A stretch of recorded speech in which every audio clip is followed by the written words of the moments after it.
Welcome to the Play to Train podcast. In this podcast, we talk about all things dog training, and that it shouldn't be stuffy and boring. Instead, we should be able to have fun with our dogs. In this episode, we're going to be talking about petting. Very exciting stuff. So before we start diving into the episode itself, let me do a very quick introduction of myself. My name is Diana Santos. I'm the owner and lead instructor of Pet Dog U. This is an online dog training platform where we provide online courses, seminars, webinars, mini webinars, and ebooks that are all centered around dog training, whether you're trying to help your dog develop some skills so they can be the best canine companion they can be. Maybe you're interested in dog sports. We have lots of stuff for that too. For myself personally, I've been training dogs professionally since 2011. I'm passionate about things like positive reinforcement training as well as scent work, and I love it when people are having a good time with their dogs because that's what we should be doing. So now to know a little bit more about me, let's dive into the episode itself. So in this episode, I wanted to talk about petting because it can be a thing. We actually have a presentation that we're putting together on Pet Dog U that's going to be going into a lot more depth as far as how we can actually leverage petting when we are training our dogs, when we're working with our dogs, when we're just living with our dogs. So I strongly encourage you guys to check out that mini webinar. I think it's going to be really super helpful. I'll have some videos and things you'll be able to refer to as well. But one of the reasons I wanted to do this podcast episode is that I was contacted by a client who was very concerned because they're like, I have a feeling like I'm not supposed to touch my dog anymore.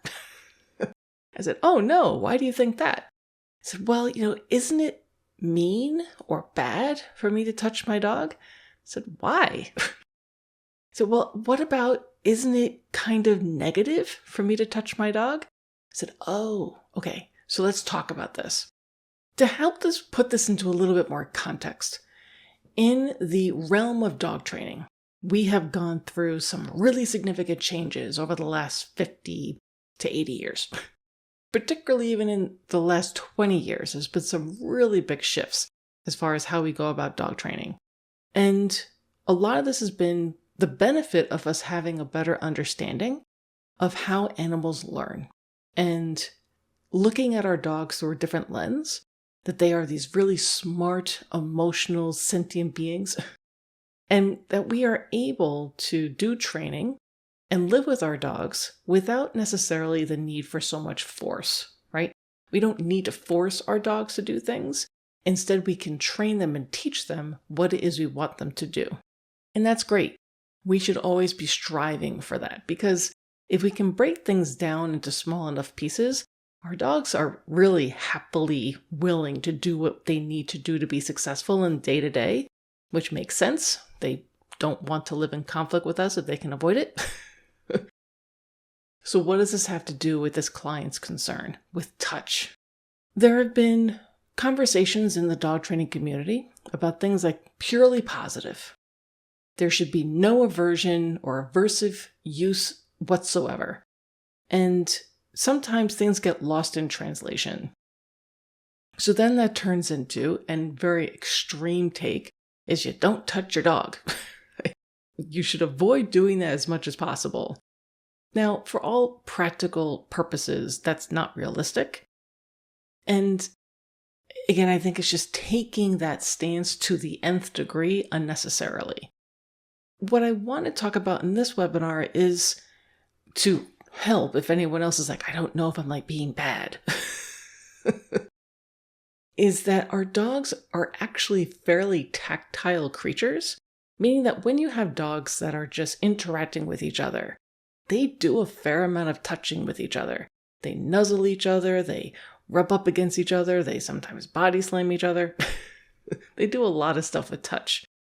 Even if you think about your dog with yourself, they oftentimes will come up, maybe they'll lean into you, they'll nuzzle you with their nose. If, like for myself, you spend a lot of time at a computer or at a desk, and you are working from home, those little noses will come up and flip your arm up and say, stop being on the tippity-tappity box and pay attention to me. The point being is that our dogs are actually really open to touch. We just have to figure out how to do it in a way that makes sense to them. So what we're going to be talking about inside this mini webinar, which again I strongly encourage everyone to check out, is it different ways we may be able to do petting. Because it's a skill that we should learn, and there's a skill that a lot of us, meaning myself, other professional dog trainers or instructors, we just kind of take it for granted. We pick it up along the way as we're learning, and we just assume our clients are going to know how to do this. And not everyone does. So that's what we're trying to put together with this webinar, is to really break it down. Like, there are different ways that you can do petting. There are different ways that you can do touch, and they can all have different results. We could use petting in a way to really jazz our dog up and to get them really excited. We can also use petting to help our dogs calm down, to maybe be really nice and relaxed. Or maybe they were like, ooh, I think I want to be a little worried, or ooh, there's someone at the door. We could actually use petting to help them calm down a little bit, to give them a different emotional response. The point being is that touch can be really powerful. It can be really effective. But we have to do it in a way that makes sense to the dog. Now, am I advocating that we're using touch to be mean to our dogs? No. I don't think that we should be doing that at all. I don't think it's necessary. I don't think it's effective. It's pretty confusing. And yes, that could fall into the mean category. That's not necessary. But instead, we can use touch in ways that makes lots of sense to our dogs. And that means that we have to see it through their lens, through their perspective. How is my dog perceiving this?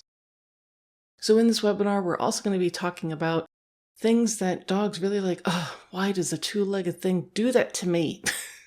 I don't like it. So things that may be a little bit more confusing or a little off-putting. But I'm going to touch upon some of these things now. From a dog trainer perspective, there are certain things that people do when they're interacting with dogs, particularly in the petting department, that just makes you go, ugh, don't do that. Your dog doesn't like it. The big one is what we call the claw.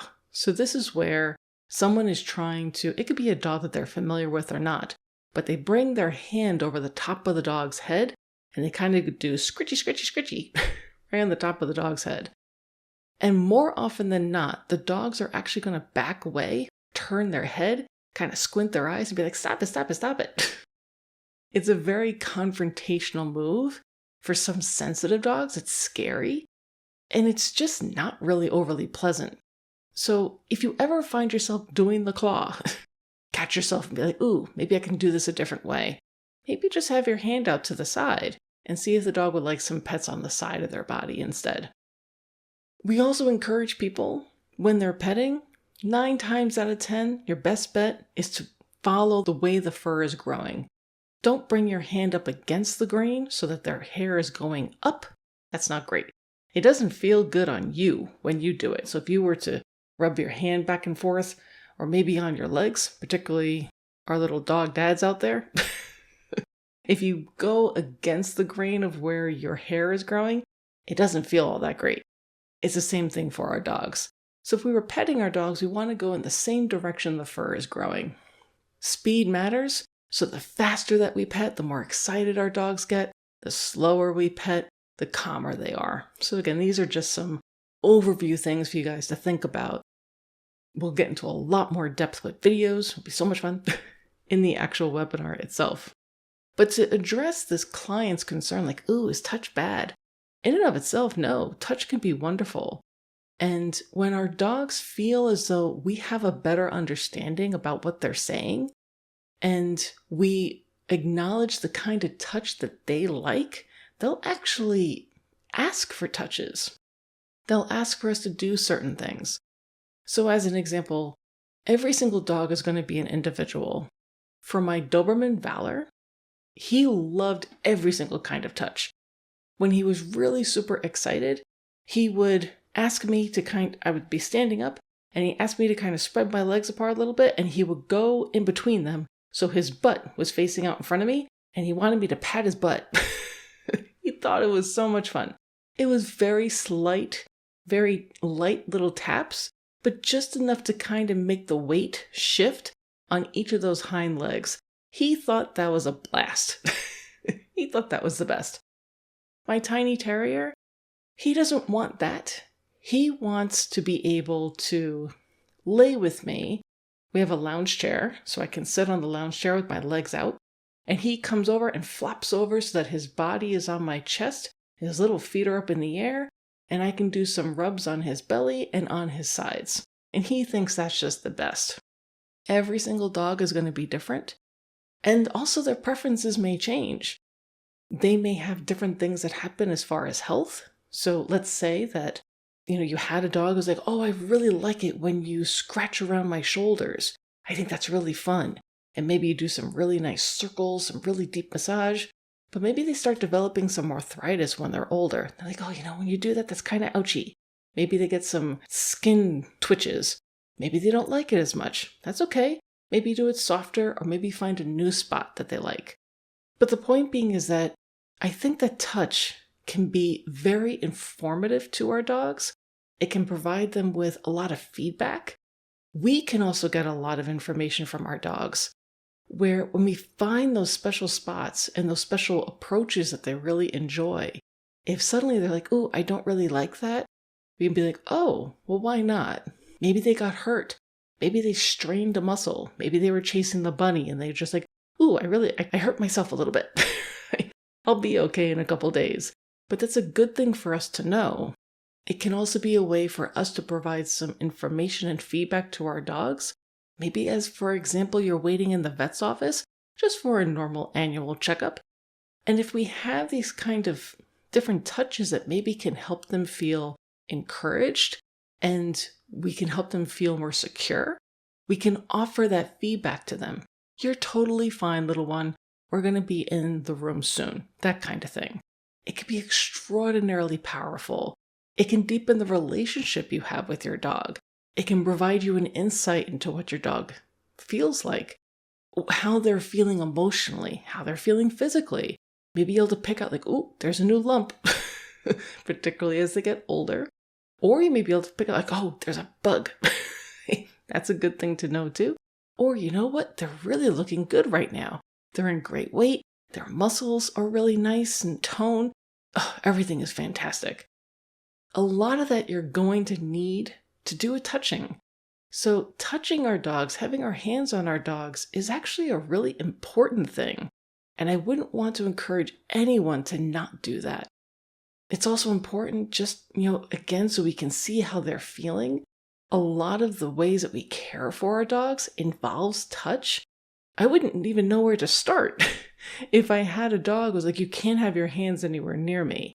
Like, but I need to do so many things. Like, I need to check your ears and your eyes and your teeth and your feet. And we need to do grooming. I need to get your collar on and off. I need to get your harness on and off. Wait a minute, come back. We need to do a lot of stuff. So I wouldn't want to encourage anyone to not touch their dogs. I think it's important that we actually have our dogs love being touched. They love being handled. They love being pet.